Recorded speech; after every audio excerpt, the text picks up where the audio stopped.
mga tanong na dapat nyong masagot. Pag may dinown ka bang tao, aangat ka ba? Yan ang unang tanong ko sa inyo. Pag may dinown kang tao, aangat ka ba? Pag nanira ka ba ng tao, feeling mo, buong-buo ka na? Ha? Pag nanira ka ng tao?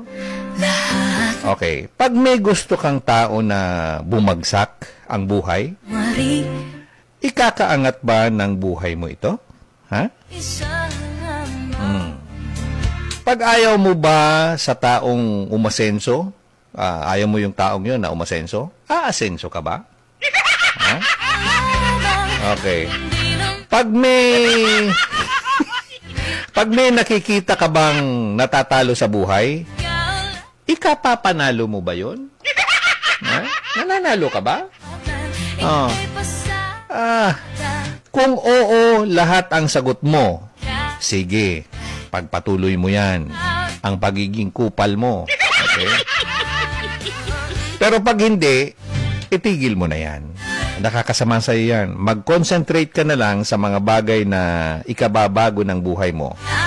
At hindi yun lagi kang nakaantabay sa buhay ng iba. Ha? Tandaan mo, pare-parehas lang tayo. Parehas tayo. Na ang gusto lang ay masayang buhay.